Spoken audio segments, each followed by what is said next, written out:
In this flight, I'm heading out to 5,500 feet MSL once again for the first full stall testing following the EAA phased testing plan.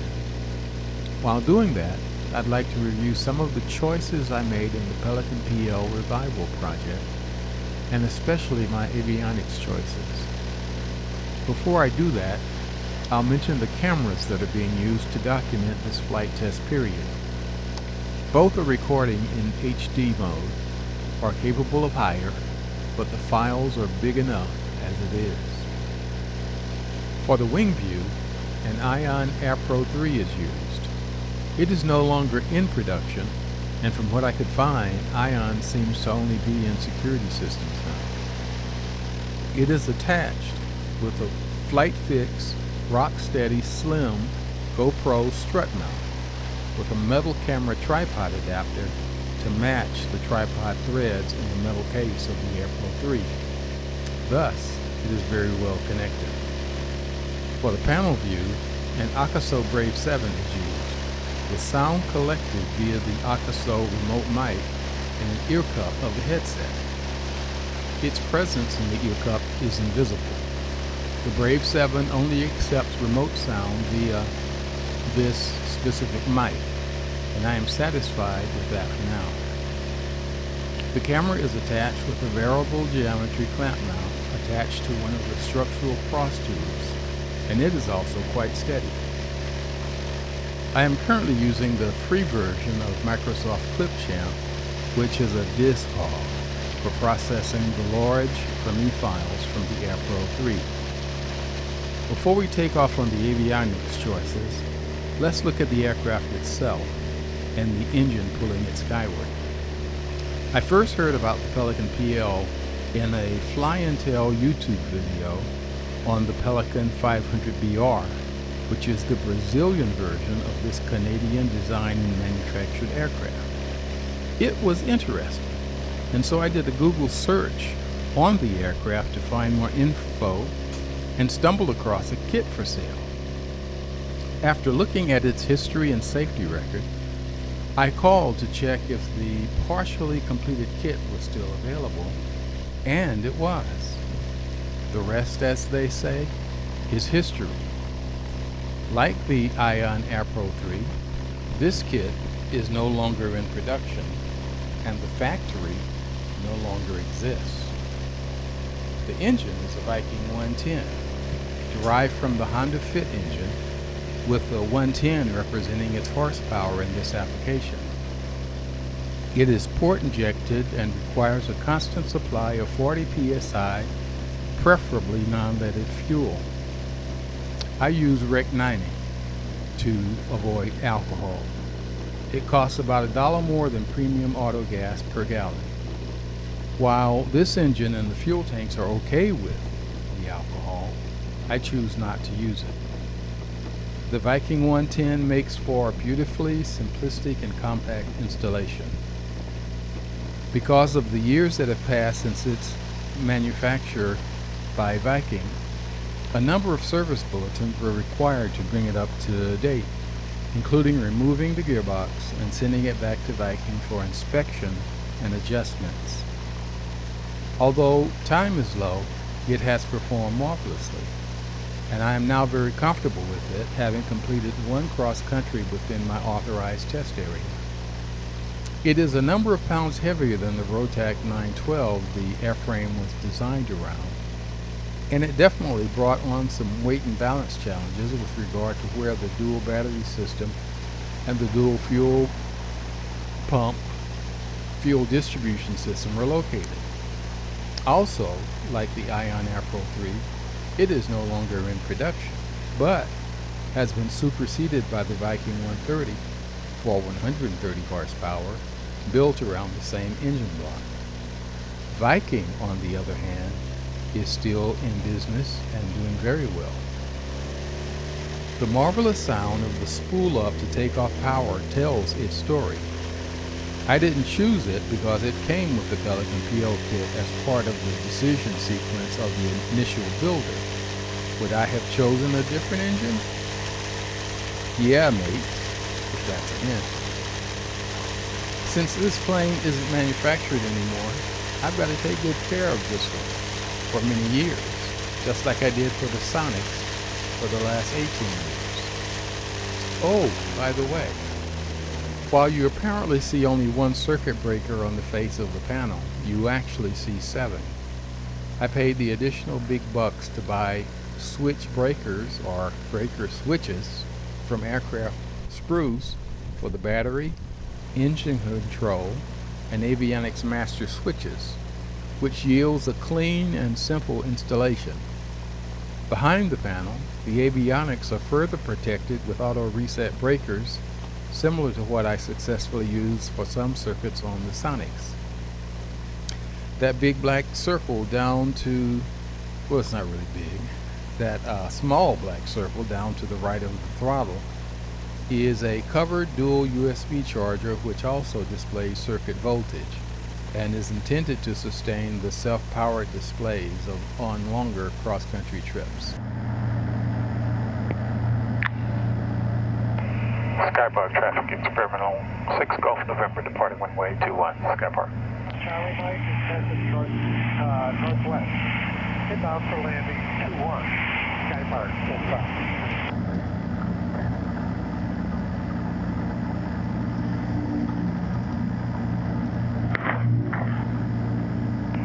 Skypark traffic, 6 Gulf November departing one-way 21, Skypark.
Now to my avionics choices. The centerpiece in the panel is the Grand Rapids Technology EIS Model 4000 engine monitor.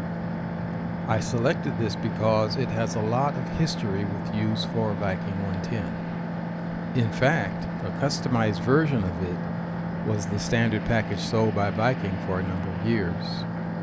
I've used a Grand Rapids EIS for almost 20 years in my Sonics and have had issues, especially when the Sonic sat on the ramp on a sunny day while I had breakfast or lunch. The back end worked fine, but the display would be blank, and several power cycles would often be required to bring it back. I learned to drape a light-colored fabric swatch over the panel to keep the temps down, and opened the canopy for a bit before getting in to depart. This was a concern, but given that the Pelican PL does not have a big bubble canopy, giving the sun unrestricted access to the I'm hoping that this is an issue left in the past. It was mostly easy to configure, but all those wires in the harness requires care to minimize rat's nesting. The Trig TY91 VHF radio is the next thing I'd like to highlight. It has a powerful menu system for configuring it to your needs, including selections that allow fine-tuning of the squelch of each mic versus one-size-fits-all.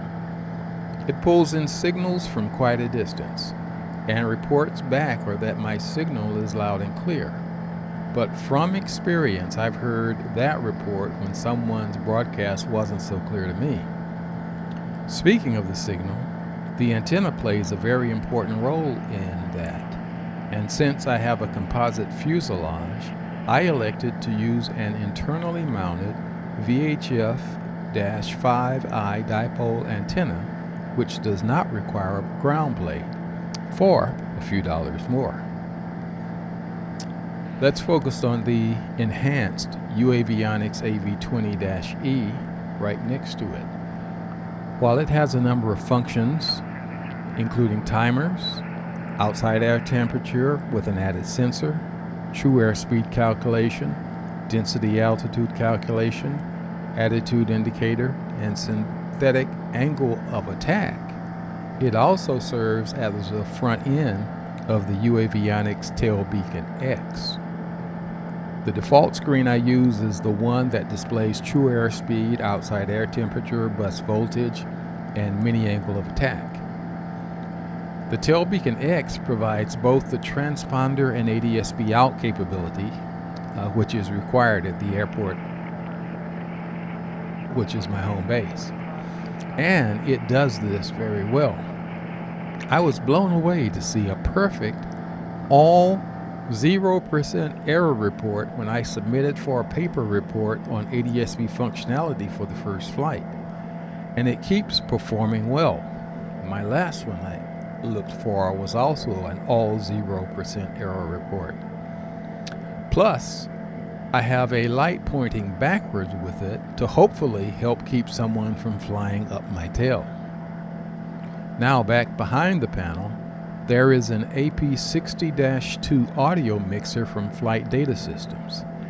It takes the sound signals from the EIS and AV20E, mixes them equally, and feeds them into the aux input of the trig radio.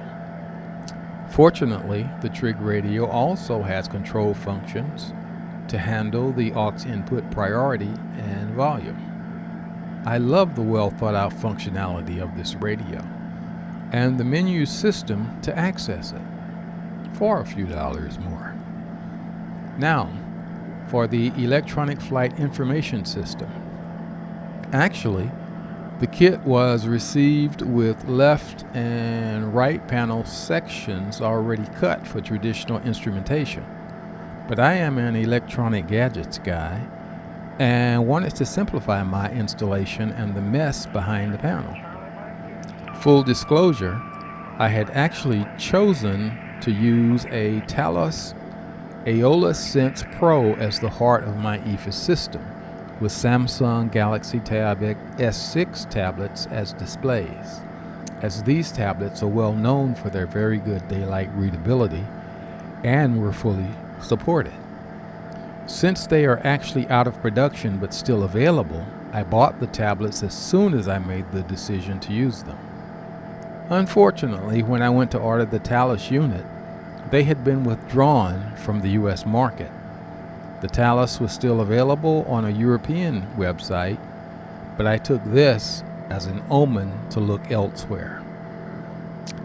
There was only one other real option for me, eye level, and I chose the 3AW. There were growing pains with it, as I eventually had to send the unit back for a repair due to issues noted during bench testing. And after installation, I had an issue with receiving data from the EIS unit for display on the flight screens, which required a software update. But in the end, it is working well. I elected to go with the 3AW instead of the AP version, as I've flown the low stability Sonics many thousands of miles without an autopilot, and the more stable Pelican PL should be a lot easier to do so. And so far, it seems to be proving me right.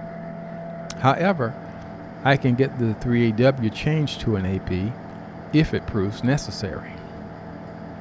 FYI, the top switch on the left vertical switch stack activates the internal battery of the eye level 3AW so that I can get the displays configured for flight before the engine starts without activating the Avionics master.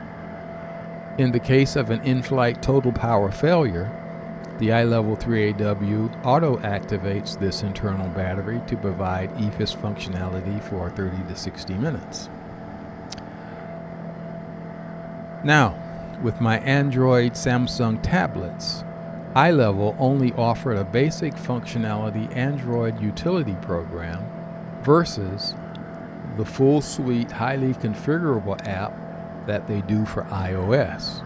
And I was hoping for an update to it to handle a few gotchas that I found with one configuration item.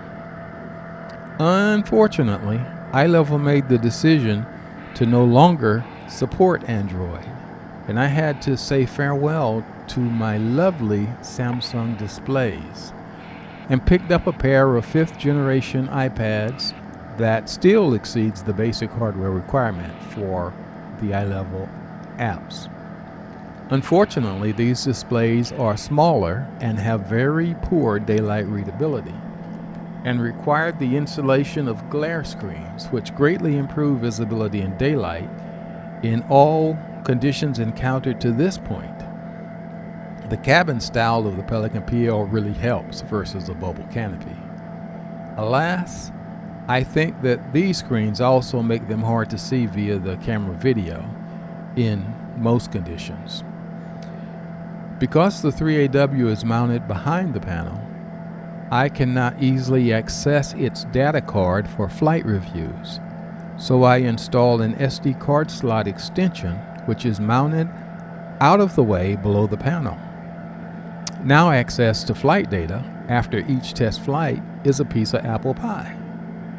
Going through this data after each flight has proved invaluable.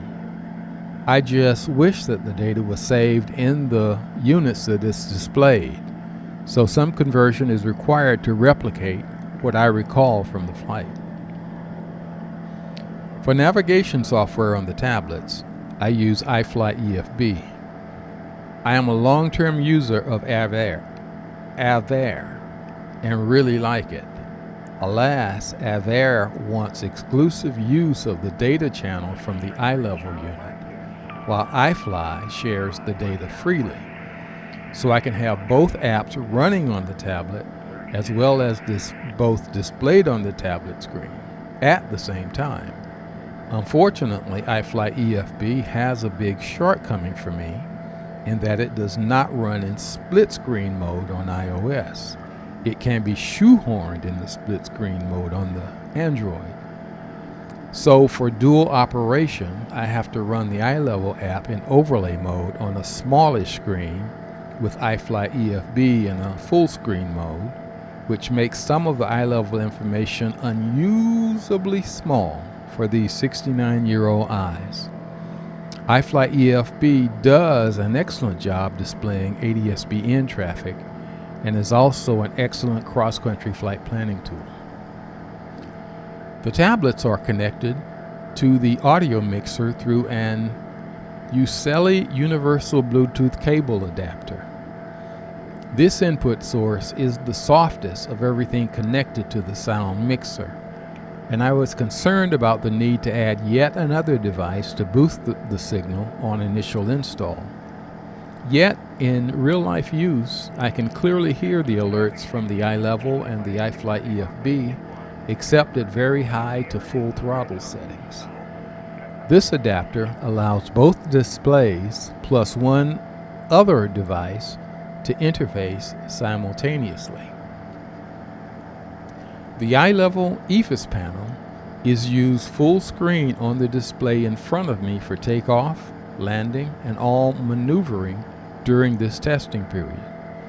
On this panel, I can see a well-designed composite view of airspeed, altitude, magnetic heading, rate of climb, inclination, and slip. The inclinometer on the panel face above the left tablet was a temporary installation to validate the electronic version during the first few flights, but it has proved so useful it will stay. It is very sensitive. During cross-country flight, which I have executed only one so far in the testing period, the iFly EFB screen is used full screen on the display in front of me, with half of the screen devoted to 3D flight nav guidance and half with the sectional display for ADS-B traffic display. All in all, I spent a bit more on avionics than originally envisioned, as somewhere along the build path, I decided that since this was my retirement from flight aircraft, Why scrimp now? And I got what I wanted. That small panel to the left of the central ventilation ports is the remote head of the dual mode ACK E04 406 MHz ELT, and represents the only item that was moved over from the Sonics, saving a very good bit of change. I don't have any more panel space I want to give up right now, but I'd love to move over the standalone Navman fuel flow system that's installed in the Sonics, but I'll probably live with a Grand Rapids EIS fuel flow update to get that functionality, which honestly I should have done from the beginning when it was much easier to accomplish. That is all that I can think of for now. I hope that this decision choice review has been helpful or interesting to you in some way. Oops. Excuse me while I stall. Thanks for watching. P.S. The full stall testing went well with a mush with no flaps to a very gentle brake with full flaps. Bye.